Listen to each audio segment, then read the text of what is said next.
إذا رأيت شباب الحي قد نشأوا لا يحملون قلال الحبر والورق ولا تراهم لدى الأشياخ في حلق يعون من صالح الأخبار ما اتسق فدرهم عنك واعلم أنهم همج قد بدلوا بعلو الهمة الحمق.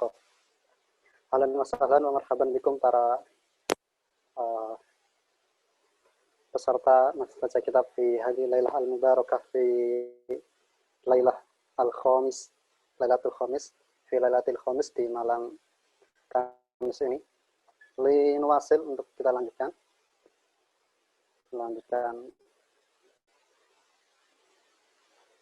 hadis baca kitab kita. Saya mulai dengan Assalamualaikum warahmatullahi wabarakatuh.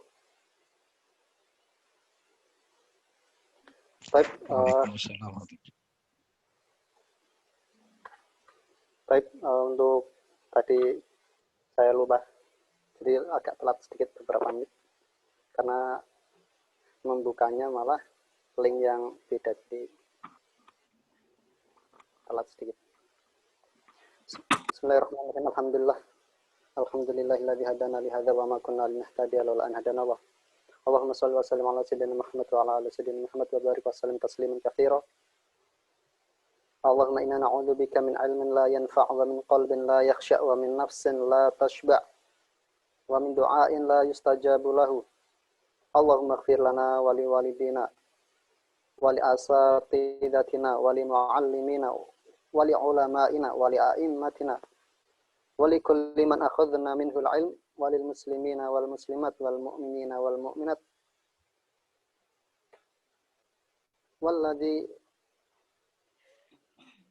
walladina min qablina walladina min ba'dina ya rabbal alamin innaka antal ghafurur rahim.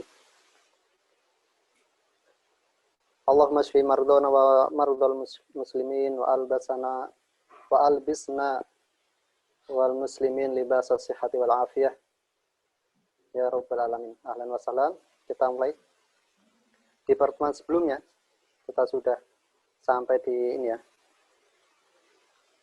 kisahnya Nabi Yusuf alaihissalam.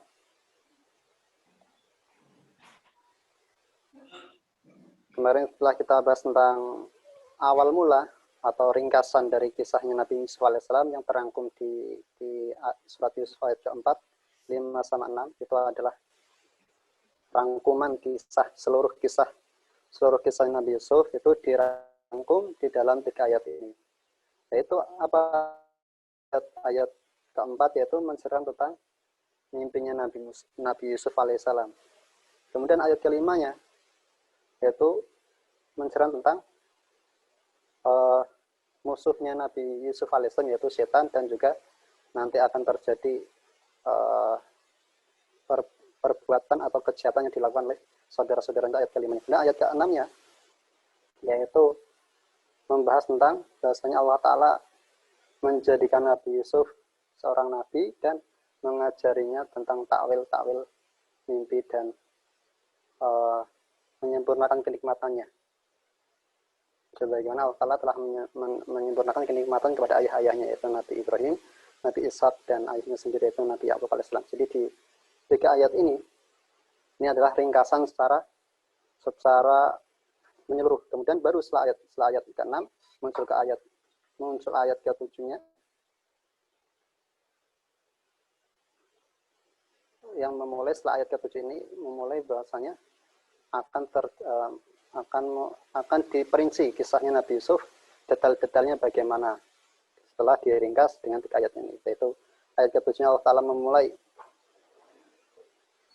laqad kana fi Yusuf wa ikhwati ayatul lisailin. Ini ayat ke-7 ya. Jadi Allah Ta'ala memulai kisah Nabi Yusuf secara perinci dibuka dengan ini. Laqad kana fi Yusuf, dan sungguh pada diri Yusuf itu wa ikhwatihi, dan saudara-saudaranya ayatul lisailin. Ada ayat-ayat, ada tanda-tanda untuk orang-orang yang bertanya. Jadi kisahnya Nabi Yusuf alaihissalam ini sebagai tanda dari Allah Ta'ala, sebagai pelajaran dari Allah Ta'ala untuk orang-orang yang bertanya, lisailin. Tidak hanya terdahulu, tetapi sampai sekarang, sampai hari kiamat, di kisahnya Nabi Yusuf alaihissalam, yaitu ada banyak pelajaran untuk orang-orang yang ingin bertanya. Bertanya tentang apa? Bertanya tentang pelajaran-pelajaran kehidupan di di seluruh sisinya. Karena kisah Nabi Yusuf alaihissalam ini penuh dengan pelajaran-pelajaran kehidupan, pelajaran dengan keluarga, dengan ayah, dengan saudara, dengan pemerintah, pelajaran bagi orang-orang yang menjadi pemimpin, seperti itu. Intinya seluruh pelajaran kehidupan ada di kisah Nabi Yusuf ini. Kisah Nabi Yusuf ini, nah Allah Ta'ala mengatakan, laqad kana fi Yusufa wa ikhwatihi ayatul lisailin. Lasailin itu artinya untuk orang yang bertanya. Dan menggunakan isim, yaitu isim fa'il. Ya. Isim fa'il itu memiliki makna as-subut. Kejadian, ada kejadian al-hudus wa subut. Ada makna subutnya juga, ada makna hudusnya juga. Ini adalah untuk orang-orang yang mau bertanya. Dan kapanpun bertanyanya, di kisahnya Nabi SAW ini akan kita peroleh pelajaran-pelajaran kehidupan yang luar biasa. Baik, kita lanjutkan. Yaitu berarti kita mulai dengan ini, dengan tema kedua, yaitu setelah ayat ke-7, Allah Ta'ala melanjutkan di ayat ke-8-nya tentang hasadnya para saudaranya Nabi Yusuf alaihissalam. Jadi nanti ada sebuah Israiliyat, kisah Israel, bahwasanya akhirnya Nabi Yusuf alaihissalam menceritakan kisahnya, menceritakan mimpinya kepada saudara-saudaranya. Itu di Israiliyat, tetapi dalam Al-Quran tidak disebutkan itu. Al-Quran Karim malah mengatakan yang menjadikan saudara-saudaranya berbuat jahat ke Yusuf itu bukan karena Nabi Yusuf menceritakan mimpinya, tetapi karena saudara-saudaranya ini melihat ayahnya lebih mencintai Nabi Yusuf dan juga saudaranya. Ya, karena pilih kasih ini, maka bisa membuat iri para saudara-saudara. Ini juga pelajaran kepada seluruh orang tua supaya tidak menampakkan pilih kasih, menampakkan rasa cinta kepada anaknya melebihi dari yang lain. Jadi jangan sampai nampak. Para ulama mengatakan kenapa kok para ulama mengatakan bahwasanya Nabi Yakub alaihissalam itu mulai terasa nampak pilih kasihnya atau lebih mencintai Yusuf dan adiknya itu ketika Nabi Yusuf setelah menceritakan mimpi tersebut. Karena mimpi tersebut juga sebagai tanda bahwa Nabi Yusuf akan menjadi seorang nabi. Kemudian lebih nampaklah itu ya, kecintaan Nabi Yakub kepada putranya itu Nabi Yusuf alaihissalam, dan itulah yang menjadikan, kalau jelasnya di ayat ke-8 ini, yang menjadikan saudara-saudaranya menjadi iri. Wallahu ta'ala alam. Kita lanjut. Ada yang ingin membaca, silakan.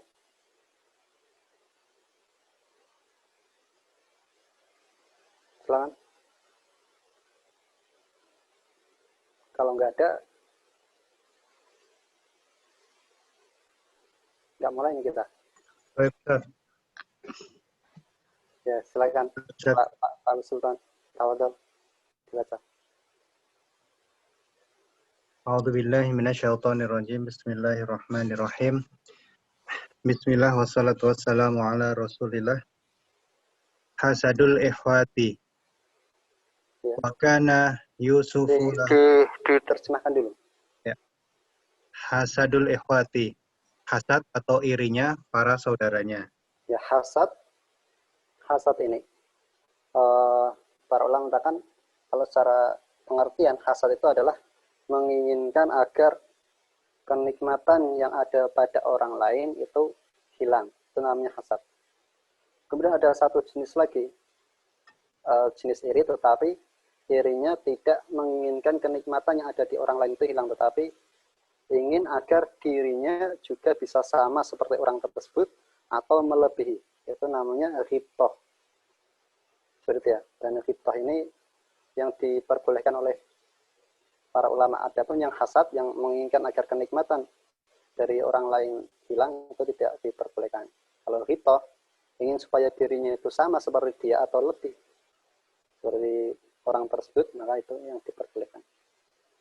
Al-ikhwah, ikhwah artinya saudara-saudara ya. Ya. Lanjut. Wa kana Dan ikhwah ini jamak kilah, jamak sedikit. Jamak sedikit itu jamak dari 3 sampai 10. Karena ikhwah wazannya adalah fi'alah. Contohnya fityatun. Fityatun itu jamak kilah. Ikhwatun, fityatun itu satu pola. Seperti ya. Jamak yang sedikit, yang terdiri dari 3 orang atau 3 orang sampai 10 orang. Contohnya hasadnya ikhwahnya, berarti itu jumlahnya tidak melebihi dari 10 orang, yaitu hanya 10 orang saja, para saudaranya Yusuf yang iri. Dan juga ikhwatun, fityatun yang disebutkan di surat Al-Kahfi sama dengan polanya, fi'alatun, itu jumlahnya hanya 7, sab'atun. Wa yaquluna sab'atu wa thaminuhum kalbum. Mereka mengatakan jumlah mereka adalah 7 dan yang ke-8-nya adalah anjing mereka. Jadi fityah, ikhwah, fi'alah, polanya fi'alah. Kalau polanya seperti itu menunjukkan jamak yang sedikit. Lanjut, tafadhal. Wa kana Yusufu lahu, dan dahulu Yusuf mempunyai akhun akharu, saudara lainnya, min ummihi, dari ibunya, ismuhu, yang bernama Binyamin, Bunyamin. Ya. Wa kana Ya'qub, dan dahulu Ya'qub, yuhibbuhumma, sangat mencintai mereka, hubban, dengan kecintaan yang syadidan, yang besar. Wa kana, Cinta yang sangat ya. ya, cinta yang Karena sangat. Wa kana, dan dahulu la yuhibbu, tidaklah mencintai, mislahuma ahadan, tidak ada yang cinta yang semisal dengan cinta tersebut. wa kana la yuhibbu mithlahuma, dan dia, yaitu Nabi Ya'qub alaihissalam, tidak mencintai seorang pun, ahadan, seorang pun, mithlahuma, sebagaimana cintanya kepada huma, mereka berdua. Seperti itu ya. Lanjut. Wa kanal ikhwatu, dan dahulu saudaranya, yahsuduna, mempunyai sifat hasad atau iri, Yusufa, terhadap Yusuf, wa Binyamin, dan Bunyamin, wa yakhdobuna, khodoba itu apa, Ustaz? Khodoba, mereka memurkai, memarahi, memurkai. Wa yakhdobuna, dan mereka memarahi atau memurkai, kanu yaqulun, Maksudnya yaghdabun itu dan mereka marah kayak gitu ya. Wa yaghdabun, dan mereka marah. Marah dengan sifat ayahnya yang lebih mencintai Nabi Yusuf dan saudaranya. Lanjut. Kanu yaquluna, dan mereka berkata, limadza yuhibbu abuna, bagaimana bisa ayah kita mencintai. Limadza, kenapa? Oh, kenapa? Limadza yuhibbu abuna, kenapa ayah kita mencintai Yusufa wa Binyamin, Yusuf dan Binyamin, aksaro, dengan cinta yang banyak. Cinta yang lebih. Cinta yang lebih. Jadi kenapa ayah kita lebih mencintai Yusuf dan Binyamin? Lanjut. Walimadza, dan kenapa yuhibbu abuna, ayah kita mencintai Yusufa wa Binyamin, wahuma, mencintai Yusuf dan Bunyamin. Lanjutannya maksud. Ya. Wa Binyamin wahuma saghirani dha'ifan. Wahuma saghiron dha'ifan. Maaf, ulangi Ustaz. Padahal mereka lebih kecil. Padahal mereka berdua kecil dan lemah. Padahal mereka berdua kecil dan lemah. Walimadza la yuhibbuna mithla Yusufa wa Bunyamin? Kenapa tidak ada cinta yang semisal dengan cintanya kepada Yusuf dan Bunyamin? Nahnu syubbanun aqwiya'u.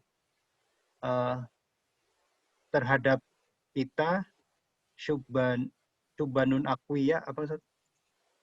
Para pemuda yang kuat. Oh. Terhadap kita para pemuda yang kuat. Hadza amrun ajib. Ya. Ini adalah perkara yang ajib, yang luar biasa, yang langka, Ustaz. Hal yang ajaib. Hal yang ajaib. Hadza amrun ajib. Ini adalah hal yang ajaib.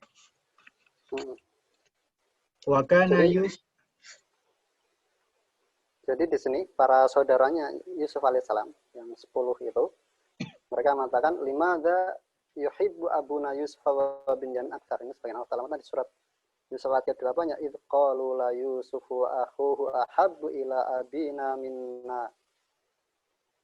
Dan ketika mereka mengatakan sungguh Yusuf wa akhuhu dan saudaranya ahabbu lebih dicintai ila abina, lebih dicintai oleh ayah kita, minna daripada kita.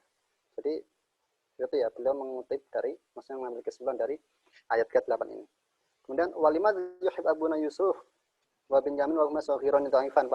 Dan kenapa ayah kita itu lebih mencintai Yusuf dan Binyamin padahal mereka kecil, masih kecil dan lemah. Ini sebagian autor mengatakan ketika ayahnya itu dari Yakub memanggilnya ya bunayya, wahai anak kecilku. Ya bunayya la taqsus ru'yaka itu. Kemudian para saudara juga mengatakan limadza la yuhibbuna mithla Yusuf wa Binyamin wa nahnu syubbanun aqwiya. Kenapa ayah kita itu tidak mencintai kita sebagaimana mencintai Binyamin padahal kita adalah pemuda-pemuda yang kuat. Pemuda-pemuda yang kuat-kuat. Ini sebagaimana dikatakan di ayat tersebut, wa nahnu usbatun. Sesungguhnya kita adalah usbah. Usbah ulama maksudnya adalah jamaah, maksudnya banyak. Kita itu satu kelompok banyak.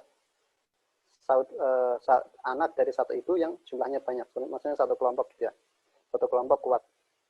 Jadi ini nantilah yang menjadi alasan juga yang akan selalu diulang-ulang oleh saudara-saudara ini, kata usbah ini. Yaitu mereka mengandalkan jumlah mereka. Mengandalkan kekuatan mereka. Seperti itu ya, yang mereka selalu andalkan ini. Mereka menganggap ketika mereka itu lebih banyak, mereka menganggap lebih baik dan lebih pantas untuk dicintai. Nanti selalu diulang-ulang kata usbah tersebut di ayat di surat Yusuf ini. Tahda lanjut. Wa kana Yusufa waladan saghira. Wa kana Yusufu waladan saghira. Dan dahulu Yusuf adalah anak yang kecil. Fahakar ru'yal ikhwatihi, yang bermimpi. Maka kemudian dia menceritakan, haka yahki, menceritakan. Fahaka, maka dia menceritakan ru'ya li ikhwatihi, mimpi terhadap saudaranya. Nah, berarti beliau mengambil pendapat bahasanya Yusuf alaihissalam itu menceritakan mimpinya kepada saudara-saudaranya. Tetapi Al-Quran tidak mengatakan Yusuf menceritakan ya. Nanti para ulama, ada sebagian ulama yang lain juga tidak berpendapat bahasanya Yusuf menceritakan mimpinya. Karena Yusuf alaihissalam mentaati perintah orang tuanya. Karena Yusuf adalah anak yang soleh, jadi ayahnya mengatakan dan memberikan peringatan agar tidak menceritakan, ya otomatis anak yang soleh tersebut tidaklah menceritakannya. Tapi di Israiliyat, ada di Israiliyat bahasanya Yusuf alaihissalam menceritakan kisahnya kepada saudara-saudaranya, dan sebaiknya kita tidak mengambil kisah Israiliyat tersebut. Kita lanjut. Wa ghadibal ikhwatu, dan menjadi marahlah saudara-saudaranya, jiddan, dengan sangat marah, lamma sami'u ru'ya, dan mereka mendengarkan saat lama ketika ketika lamma sami'u ru'ya, ketika mendengarkan cerita tentang mimpinya, wastadda hasaduhuma, dan mereka menjadi Wastadda hasaduhum. washtadda hasaduhum, dan mereka menjadi sangat iri kepadanya. Ya. Dan iri mereka, hasad mereka bertambah, istadda bertambah, menjadi sangat. Terus lanjut. Wastama'a ikhwatu, dan semua saudara-saudaranya, yauman, pada suatu hari, waqalu tulu, mereka berkata untuk membunuh, ya Ustaz. Mereka Membunuh. berkata uqtulu, bunuhlah. Mereka berkata bunuhlah Yusufa awit rohuhu. Yusuf awit rohuhu apa Ustaz? Bunuhlah Yusuf atau buanglah, tinggalkanlah, seperti ya. Awit rohuhu, atau buanglah ardon ba'idah, ke tempat yang sangat jauh. Ya, di negeri yang jauh, tanah yang jauh, seperti itu. Di negeri yang jauh. Hina idzin yakunu abukum lakum khalisa. Maka saat itulah ayah mereka, ayah kalian lakum khalison, akan menjadi tulus kepada kalian, cintanya akan murni. Kholis kan artinya murni, maksudnya adalah maka ayah kalian akan memurnikan cintanya lakum, hanya untuk kalian. Atau perhatiannya gitu maksudnya ya, perhatiannya akan murni untuk kalian. Terus lanjut. Wa yakunu hubbu lakum khalisan. Hubbuhu. Wa yakunu hubbuhu lakum khalisan. Dan cintanya terhadap kalian akan tulus. Qala ahaduhum. Ini sebagaimana di ayat selanjutnya ya, ke-9 telah mengatakan uqtulu Yusufa awit rahuhu ardai yakhlu lakum wajhu abikum. Uqtulu Yusuf, mereka mengatakan ini kaitnya mereka, kait atau tipu dayanya mereka, karena ayahnya ketika setelah mendengarkan Yusuf menceritakan ceritanya, maka ayahnya mengatakan qala ya bunayya la taqsus ru'yaka ala ikhwatika fayakidu laka kaida. Maka kalau kamu menceritakan ceritamu, mereka akan menjadikan membuat tipu daya atau tipu muslihat untuk mencelakakan dirimu.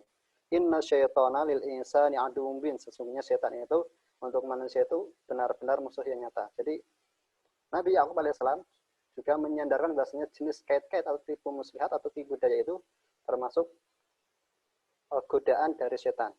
Jadi apa yang dilakukan saudara-saudara ini adalah termasuk permusuhan setan untuk manusia, karena godaan setan gitu maksudnya.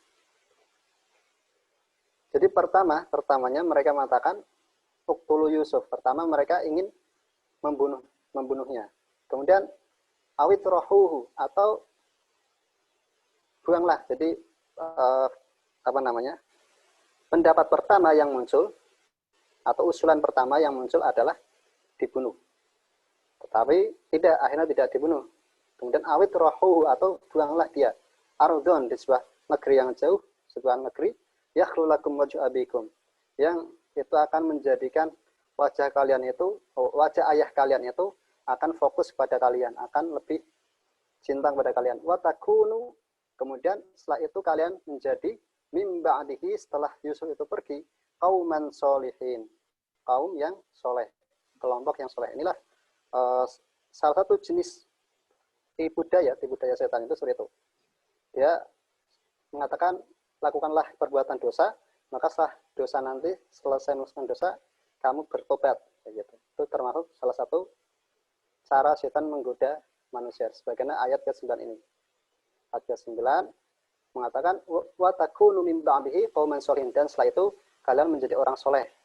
Nah, ini sebagai tipu dayanya supaya melakukan kejahatan diiming-imingi Gak apa-apa, nanti bertobat saya itu jadi orang yang soleh. Jadi kalau ada perasaan seperti itu, nah kita harus hati-hati. Karena takut kalau kita malah meninggal saat melakukan dosa tersebut sebelum menjadi kaum yang soleh. Itu adalah angan-angan yang dimasukkan oleh setannya dari ayat ke-9 ini. Terus lanjut. Qala ahaduhum, dan berkata salah satu dari mereka, la bal, janganlah alquhu, Lah jangan lakukan itu. la jangan lakukan itu, Bal tetapi bal tetapi alquhu fi bi'rin, masukkanlah ke dalam sumur, masukkanlah dia ke dalam sumur fi tariqin, di dalam jalan, di sebuah jalan ya'khudhu ba'dul musafirin, yang nanti sehingga sehingga nanti akan dikeluarkan oleh para musafir, diambil oleh para musafir. Ya, musafir. Terus Wa wafaqa alaihi jami'ul ikhwah. Kemudian wafaqa sepakat. Dan mereka sepakat Alaihi atas keputusan itu, wafaqa alaihi dan bersepakat atas keputusan itu jami'ul ikhwati seluruh saudara ini, seluruh persaudaraan ini. Jadi di kalimat ini, di paragraf ini Allah Ta'ala menyebutkan di surat di ayat ke-10-nya, qala qailum minhum la taqtulu Yusuf. Berkatalah salah satu di antara mereka, la taqtulu Yusuf, janganlah bunuh Yusuf. Wa alquhu fi ghayabatil jubbi, dan lemparkanlah dia di sumur, ya, di sumur. Yaltaqithu ba'du sayyarah, semoga ada yang menemukan dia. Yaltaqithu ba'du sayyarah, menemukan dia, yaitu ba'du sayyarah sebagian orang-orang yang melakukan perjalanan. In kuntum fa'idin, apabila kalian benar-benar melakukan hal tersebut. Jadi inilah urutan strategi yang dilakukan oleh saudara-saudara Yusuf. Dan dari urutan ini juga ulama mengatakan bahasanya saudara-saudara Yusuf ini bukanlah orang-orang yang benar-benar jahat. Kenapa? Karena harusnya kalau orang jahat itu dia itu melakukan keburukan kemudian selanjutnya malah lebih buruk lagi. Tapi tidak, saudara ini dari yang paling buruk turun ke bawah menjadi yang paling rendah keburukannya. Pertama bunuh, kemudian yang kedua dilempar di tempat yang negeri yang asing, yang kedua lemparkanlah ke sumur supaya diambil orang. Nah ini derajat keburukannya turun ke bawah. Jadi ini menunjukkan sebagian ulama mengatakan mereka bukanlah anak-anak yang nakal seperti itu. Asalnya mereka bukanlah anak-anak yang nakal, karena dari kisah ini, kisah turunnya kejahatan menjadi yang paling ringan kejahatannya. Kemudian di sini Allah Ta'ala mengatakan di ayat ke-11 ini, Allah Ta'ala mengatakan yaltaqithu ba'dus sayyarah, semoga sebagian orang yang melakukan perjalanan itu bisa yaltaqithu, luqatah, menjadikan dia sebagai luqatah. Luqatah itu menemukan barang teman, nanti di bab fikih ada bab luqatah, yaitu ketika ada sebuah harta yang jatuh kemudian kita menemukannya, nah itu namanya luqatah. Jadi luqatah itu adalah sebuah benda yang berharga. Tidak mungkin benda yang tidak berharga dinamakan luqatah. Contohnya ada daun di depan rumah kita, itu tidak disebut luqatah karena nggak ada harganya. Tapi kalau di depan rumah ada emas, itu kan berharga, itu baru namanya luqatah. Jadi Allah Ta'ala menggunakan kata yaltaqithu ba'dus sayyarah, semoga ada sebagian orang yang melakukan perjalanan mengambil dia sebagai luqatah. Karena kenapa? Itu juga menunjukkan bahwasanya Nabi Yusuf alaihissalam adalah makhluk yang sangat berharga, hamba yang sangat berharga. Ini sebagaimana juga Nabi Musa alaihissalam yang yaltaqithu juga. Allah Ta'ala mengatakan Nabi Musa itu juga diambil menjadi luqatahnya Fir'aun atau istrinya Fir'aun, ya. Jadi Nabi yang menjadi luqatah itu Nabi Musa dan Nabi Yusuf alaihissalam. Dan ini sebagai inspirasi kita juga supaya kita menjadi orang yang berharga. Menjadi kalau kita hilang menjadi paling tidak yaitu luqatah yang berhak untuk diambil orang. Kenapa? Karena berharganya kita. Seperti Allah Ta'ala alam. Ini sudah jam 20:04, kita tutup. Kalau ada pertanyaan silakan di chat atau mungkin pertemuan depan. Kita tutup dengan baca alhamdulillah. Alhamdulillahirabbil alamin. Subhanakallahumma wa bihamdika asyhadu an la ilaha illa anta astaghfiruka wa atubu ilaik. Assalamualaikum warahmatullahi wabarakatuh. Waalaikumsalam. warahmatullahi wabarakatuh. Jazakallah khairan. Kasih Ustaz Joy. Waalaikumsalam. Jazakallah. Penduduk sekitar juga oleh murid-muridnya kan bahwa hampir tiap tahun beliau pergi haji.